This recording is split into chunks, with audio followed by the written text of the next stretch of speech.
Bonjour à tous, c'est Léoduff. Aujourd'hui, suite à plusieurs demandes sur Twitter, je vais vous parler du nouveau Samsung Galaxy S5 présenté au Mobile World Congress de Barcelone. Alors avant de commencer, si ça fait quelques temps que vous suivez mes vidéos, vous savez que je ne suis pas un grand fan de Samsung, mais contrairement à ce que beaucoup de gens peuvent dire, notamment dans les commentaires de mes vidéos, oui j'adore Apple, je suis vraiment fan des produits d'Apple, je le dis, mais c'est pas pour autant que je renie les autres marques. J'adore ce que fait HTC ou encore Nokia, là je parle en tout cas de téléphonie, et quand Apple a des défauts, et il en a, je le dis, mais Samsung, vraiment, je déteste notamment déjà ses produits, que je n'aime pas ces produits en tout cas au niveau de la téléphonie. Vous pouvez voir que j'ai une télé Samsung, j'en suis très content, mais je n'aime pas ces produits, ces téléphones, les téléphones de Samsung, et surtout dans sa politique, sa façon d'engager des procès qui sont souvent contre Apple, mais aussi contre d'autres marques, qu'il perd d'ailleurs très souvent. Samsung a perdu beaucoup d'argent à cause de ces procès, mais aussi dans sa dépendance à Apple, même si la firme prend un petit peu un air de on est des rebelles, nique la pomme. Si vous faites attention, ou pas d'ailleurs, parce que c'est clairement visible, dans chaque pub de la gamme Galaxy, il y a un iPhone. Et il y a une raison à cela qui n'est pas d'ailleurs une mauvaise raison. En fait, Samsung réalise toute sa communication grâce à Apple. C'est en s'appuyant, en s'opposant aux géants de la téléphonie qu'on devient la téléphonie. C'est en faisant parler d'elle de ses téléphones grâce aux nombreux procès et aux pubs se moquant clairement d'Apple et surtout de l'iPhone que Samsung a fait parler d'eux, et ça ne s'arrête pas là puisque les chiffres continuent d'augmenter. Michael Gregorio a dit « Quand on a trouvé le bon filon, c'est compte creuser à côté. Quand on a trouvé le bon pommier, c'est compte cueillir à côté. » Autre point fort de cette stratégie, vous avez certainement remarqué que sur les réseaux sociaux ou même dans votre entourage, il y a une guerre Samsung contre Apple, une guerre des téléphones. Et c'est pas un hasard, ça a pas toujours été comme ça, c'est depuis qu'on voit tous les mois, voire toutes les semaines dans notre site d'actualité préféré, Samsung attaque Apple, Samsung se moque de l'iPhone. Et quelque part on peut pas s'en empêcher, c'est pas très intelligent, c'est comme la guerre des consoles, il y a ceux qui défendent leurs produits comme leurs gosses avec des épées et des boucliers, ceux qui apportent de vrais arguments et ceux qui restent neutres. Les gars, je sais pas comment vous faites. Personnellement, en tant que technophile, fan incontesté d'Apple et surtout quand j'entends les absurdités qu'on peut entendre sur Apple, je ne peux m'empêcher d'apporter mon point de vue, de donner mes arguments. On entend tout un tas de critiques sur Apple. Mettre ce prix dans un téléphone, ils ont tout copié sur Android, sur Samsung, c'était mieux avec Steve Jobs. Sérieusement les gars. Alors premièrement, il faut savoir qu'une aussi grande marque transnationale comme Apple a 5 voire 10 ans d'avance sur les produits qu'elle va présenter. Donc les c'était mieux avec Steve Jobs. Je pense qu'Apple, comme tout ce qui crée le buzz, est tout simplement victime de sa popularité. On ne sait pourquoi, quand un groupe, un artiste, une marque devient populaire, pour beaucoup de personnes, c'était mieux avant. Peut-être pour dire moi je suis pas la mode, je suis un peu un rebelle, vous êtes tous des moutons. Ou peut-être pour se vanter, moi je connaissais bien avant que ça devienne connu. Et d'ailleurs Samsung est en train de rentrer dans cette popularité qui quelque part est négative puisque beaucoup d'utilisateurs d'Android ont dit que Samsung les déçoit. Avant de commencer à parler du Galaxy S5 même, il faut savoir que ce n'est pas une révolution, c'est plus une évolution par rapport à son prédécesseur, le S4. C'est d'ailleurs pour éviter ce genre de malentendu qu'Apple crée des 4S, 5S, etc.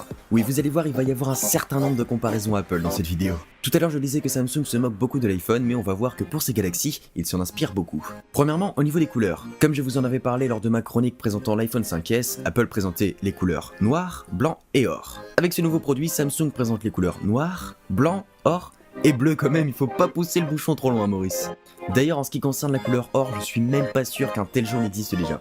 Puisqu'on est sur la coque arrière, on va revenir justement en arrière et se souvenir que Samsung se moquait de la coque des iPhone 5C qui était trouée, seulement cette coque était optionnelle. Alors que là c'est la coque initiale du téléphone qui a plein de petits trous. Ne vous inquiétez pas, les internautes se sont déjà emparés de l'affaire en comparant la version or à un morceau de sparadrap. Pour ce qui est de la finition, on retrouve le plastique habituel chez Samsung, enfin le polycarbonate selon eux, c'est la même sensation, c'est juste que ça fait plus classe en bouche. Mais ils ont quand même rajouté une touche de simili-cuir, ce qui est quand même plus agréable. Point fort de cette coque, elle est résistante aux poussières et à l'eau. Ça tombe bien car étant donné qu'ils ont encore un petit peu augmenté la taille de l'écran, on va bientôt pouvoir s'en servir de barque. Augmentation de l'écran vers une diagonale de 5,1 pouces, ce qui donne un poids de 145 grammes plus lourd que le S4 de 15 grammes. L'écran reste le même, toujours très contrasté, ce qui donne l'impression de faire de meilleures photos que l'iPhone, exemple au hasard. Par contre, l'intérieur du téléphone a été amélioré avec un nouveau processeur, plus puissant, plus rapide. Bon, je taquine un peu Samsung sur la photo, mais c'est vraiment le gros point fort de ce Galaxy S5 et ils l'ont clairement annoncé, ils ont énormément travaillé sur la photo. Le capteur arrière passe de 13 à 16 mégapixels, à noter tout de même que les mégapixels ne sont pas un gage de qualité, mais ce qui fait toute la force de ce capteur, c'est la rapidité de l'autofocus, c'est-à-dire la gestion de la zone de netteté et de la zone de flou, qui s'effectue en 0,3 secondes selon le constructeur. Pour la caméra visio, pas de changement, on reste sur du 2 mégapixels, ça reste correct pour une caméra visio.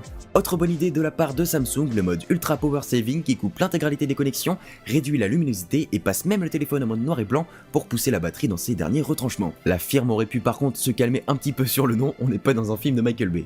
Ultra Power Saving Mode. Attention, grosse nouveauté, un capteur d'empreinte digitale caché sous le bouton Home. Tiens, c'est marrant, comme sur l'iPhone 5S présenté il y a 4 mois. A noter qu'un des plus grands sites de technologie, qui s'appelle The Verge, a déjà jugé cette fonction comme peu fiable. Et étant donné la taille monstrueuse du téléphone, il est impossible d'utiliser cette fonction à une seule main. Sur la toile, une suite disait comme quoi Apple voulait se diriger vers le fitness, la santé.